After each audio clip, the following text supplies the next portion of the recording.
Welcome back to RD Cycles. Ngayon, we are doing a product review of the IGP Sport GPS cycling computer IGS520 model. So, yung IGS520 model, ito yung mid-range nila. Pretty much everything you need in a bike computer is already here. Hindi lang siya colored and hindi siya compatible to Di2 and yung mga SRAM na wireless group set. More on the 620 later in a different video. Pero ngayon pag-usapan lang natin yung 520. Again, as I mentioned, everything you need here in a GPS bike computer is already here. Sobrang value for money siya. This is their mid-range. Meron pa silang entry level or lower end model, which is the IGS320. But we will talk about that in a different video.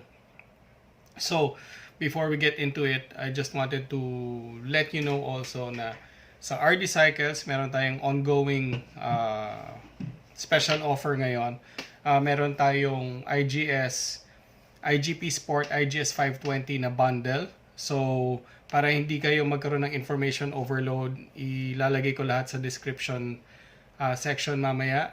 Tingnan nyo na lang. Pero yung IGS 520 bundle consists of a bike mount, tapos optional ng speed sensor or cadence sensor, or pwedeng dalawa, pero pwede rin isang sensor lang. And naka-include na rin also ang heart rate monitor, pwedeng arm mount or pwedeng chest mount na heart rate monitor. But the important takeaway there is take advantage of the IGS 520 na bundle. So everything is included, tapos you can get it at a special offer price instead of paying SRP for each. Pag binili niyo yung bundle all at the same time, meron kayong makuhang special offer na better deal, of course. So now we move on dun sa product itself. Okay, so yung backlight niya nung IGS 520 nakakatuwa kasi automatic siya. If you start riding ng madilim or if you go into a tunnel or shaded area or forest or canopy, automatic nagba-backlight siya para makita nyo lahat ng information doon sa ride nyo. Tapos basic function niya, ride, navigation, workouts na pwede kang mag-customize ng sarili mo. Pwede rin siya i-pair sa smart trainer, so may indoor function din siya. So yun yung maganda dito sa IGS 520.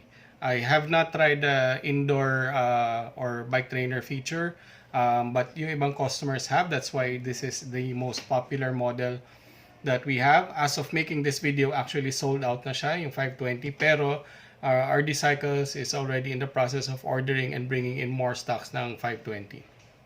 So yun yung basic features nitong bike computer. Sobrang gaan. In fact, sobrang nakakatuwa kasi nanggaling ako sa wearable na GPS bike computer. This is a multi-sport na GPS computer for swimming, biking, running. And ever since, I never personally, to be honest, I never thought na to get a separate bike computer para meron akong dashboard display sa cockpit. Nisip ko lang kasi parang meron ako nito what is like 12 inches away from my hand na nakahiwalay pa. And then I realized after trying a dedicated bike computer na naka-mount sa cockpit, sobrang laki, worlds of difference, night and day yung difference na meron kang dashboard display automatic. You don't need to dangerously take off your hand and flick your wrist tapos divert your attention to have to look here sa side or in a different angle na hindi comfortable para lang malaman yung data nyo during the ride versus something na already in front of you or nasa cockpit mo, just one look down with this big display, makikita mo na lahat ng basic information mo kaagad na dun sa ride on the fly. So dun pa lang, my mind was changed na okay, iba din pala ang now-offer ng onboard na dedicated na bike computer versus having a wearable na GPS bike computer. So yun. out of the box, meron siyang charging cable. Hindi na tayo nag-unboxing.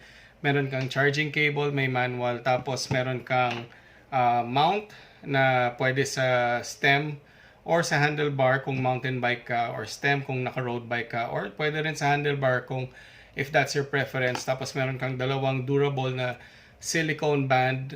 Pwede mo silang i-pair like this. Depende kung gaano ka wide yung stem mo or gaano ka laki yung handlebar mo. Pero pwede rin naman isa lang kung papasok na siya. So, okay. That's that. Tapos, nakakatuwa kasi yung IGP Sport na app, very intuitive, very user-friendly. So, I'll just briefly walk you through the app. So, dito pa lang makita mo na yung mga ride mo and under the home option, and then activity, andyan na lahat ng rides mo. Tapos, meron kang data statistics, meron kang personal records. So, dito meron din total summary. And sa taas, this is important, meron makikita mo dito yung odometer mo. Yung odometer mo, makikita mo yung total run mo or total ride as far as the bike computer is concerned. So ever since you purchased it, ever since I started using the demo unit, nasa 385 kilometers na siya.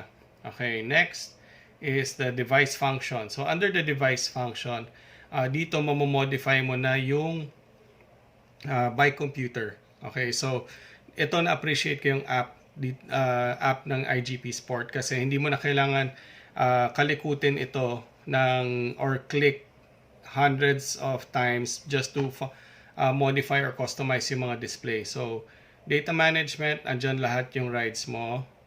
Tapos, workouts, pwede kang mag-customize interval ride or lactic threshold.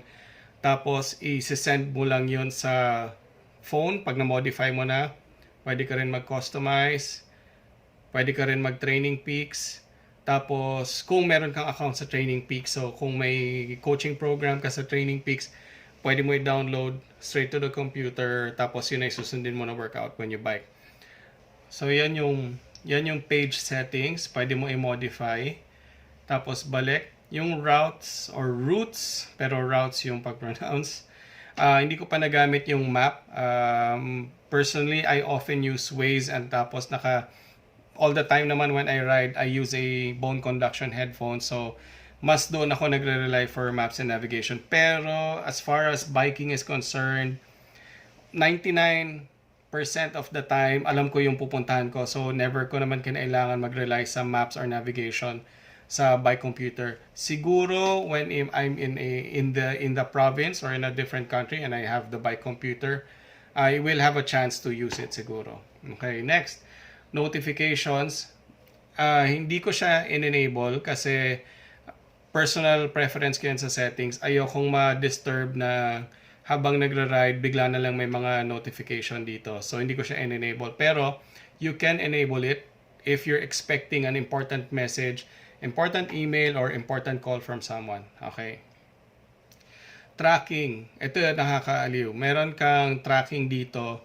Pwede rin for emergency purposes. If you are going to do an epic ride, pwede mo i-on yung start tracking and share the link with your wife or your mom or your dad or your close friends, people who are dear to you na alam nilang, at least alam nila kung nasaan ka. So, yun yung maganda dito. Tapos, meron ka ring firmware detection. Ito more of updates lang siya. So, updated na yung unit and yung app.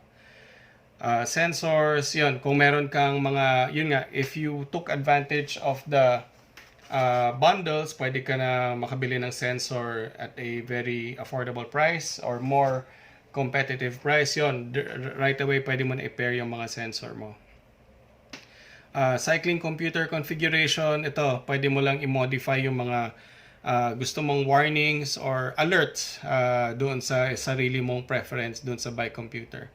And then finally yung units, metric, imperial or custom, or gusto mo i-customize paghaluin mo. Go nuts, why not, 'di ba?